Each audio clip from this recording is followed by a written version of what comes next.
ችግር ውስጥ ብትሆኑ ውድቀት ውስጥ ብትሆኑ ስኬት ማጣት ውስጥ ብትሆኑ ሰው ቤት ብትሆኑ በስራ ማጣት ውስጥ ብትሆኑ ሰው ሀገርም ብትሆኑ ኤክስፔክት የምታረጉት ነገር ነው አሁን ማተር የሚያደርገው ዴስቲኒያችሁን የሚጠቀልለው ፍጻሜያችሁን የሚጠቀልለው እናንተ የምትኖሩበት ሲቹዌሽን አይደለም ትተዋችሁን የሄዱ ሰዎችም አይደለም አሁን ቤት ያሉትም አይደሉ ያገሬ ልጆች ሰይጣን ኤክስፔክቴሽናችሁን ከወሰደባችሁ ዘመናችሁን በጠቅላላ አንድ አይነት ሁኔታ ውስጥ እንድትቀመጡ ነው የሚያደርጋችሁ ዴስቲኒያችሁ ያለፋችሁት በዴስቲኒ አይደለም የሆነው ኤክስፔክት የምታረጉት ነገር ነው የሚሆነው ጌታ በልብ ኤክስፔክት የምታረገውን ነገር የምትጠብቀውን ነገር ጀሪካንም ተሸከም ኩንታልም ተሸከም ምንም ሁን ሱቅ ላይም ቁም ሱቅ እየሸጥክም ቢሆን ከሰማይ አንጻር የሚብራራ በመጣ ጊዜ የምትለው ነግሮኛል ብለህ የምትለው ኤክስፔክት የምታረገው የምትጠብቀው የጻፍከው የነገረ እንዲና እንደዚህ ያደርጋለሁ ያለ መጨረሻችሁ መጥፎ ታሪካችሁ ሳይሆን የምትጠብቁት እሱ ይሆናል ቡናም እየሸጣችሁ ቢሆን ምግብም እየሰራችሁ ቢሆን ተራም እያስከበራችሁ ቢሆን ኪራይ ቤት ውስጥም ብትሆኑ ሰው ቤትም ብትሆኑ እንጀራም እየጋገርሽ ቢሆን የምትጠብቂው ነገር ካለ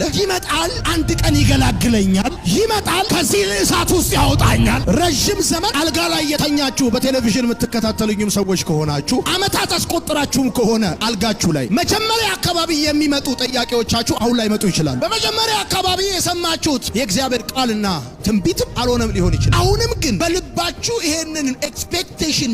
ማቋረጥ የለባችሁ መቼና እንዴት እንደሚመጣ በሰሜን ስትጠብቁት እሱ በደቡብ በሰማይ ስትጠብቁት በየብስ በባህር ስትጠብቁት እሱ በምድር ይመጣል በምን አይነት ሁኔታ ውስጥ የትኛው ጊዜ ላይ እንደሚመጣ ነው እንጂ ማታቁት መምጣቱ ግን እርግጥ ነው ይላችኋል ጌታ እናንተ አይደለም ወደዛ ሁኔታ የምትሄዱት እኔ ወደ እናንተ መጣለሁ ይላችኋል ማንኛውንም አይነት ገደብ አልፎ ይመጣ እኔ ሳምራዊ ሆኜ ሳለ አንተ አይሁዳዊ ሆነ ሳለ በመካከላቸው ገደብ አለ የምትጠብቀው ነገር ገደቡን ጥሶ ክልከላውን ጥሶ ወደ እሷ እንደመጣ ልክ እንደዚህ ጌታ እንዲላችኋል ገደቡን አልፎ ወደ እናንተ ይመጣል ማርሴል ቴሌቪዥን ወንጌል ይለውጣል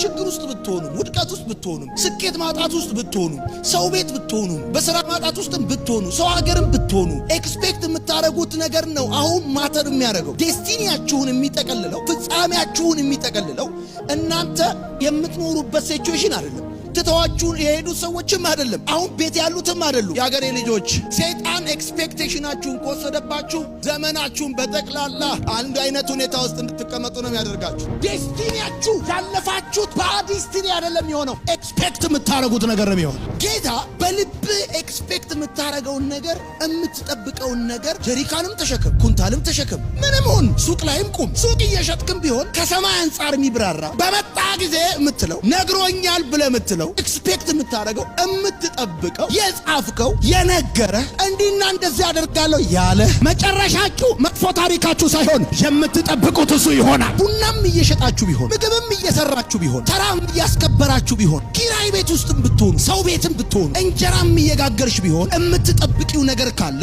ይመጣል አንድ ቀን ይገላግለኛል ይመጣል ከዚህ እሳት ውስጥ ያወጣኛል ረጅም ዘመን አልጋ ላይ የተኛችሁ በቴሌቪዥን የምትከታተሉኝም ሰዎች ከሆናችሁ አመታት አስቆጥራችሁም ከሆነ አልጋችሁ ላይ መጀመሪያ አካባቢ የሚመጡ ጥያቄዎቻችሁ አሁን ላይ መጡ ይችላል በመጀመሪያ አካባቢ የሰማችሁት የእግዚአብሔር ቃልና ትንቢትም አልሆነም ሊሆን ይችላል አሁንም ግን በልባችሁ ይሄንን ኤክስፔክቴሽን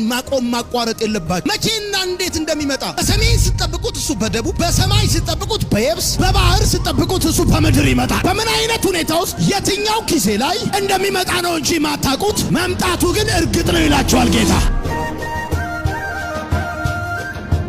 እናንተ አይደለም ወደዛ ሁኔታ የምትሄዱት እኔ ወደ እናንተ መጣለሁ ይላችኋል ማንኛውንም አይነት ገደብ አልፎ ይመጣ እኔ ሳምራዊ ሆኜ ሳለ አንተ አይሁዳዊ ሆነ ሳለ በመካከላቸው ገደብ አለ የምትጠብቀው ነገር ገደቡን ጥሶ ክልከላውን ጥሶ ወደ እሷ እንደመጣ ልክ እንደዚህ ጌታ እንዲላችኋል ገደቡን አልፎ ወደ እናንተ ይመጣል ማርሴል ቴሌቪዥን ወንጌል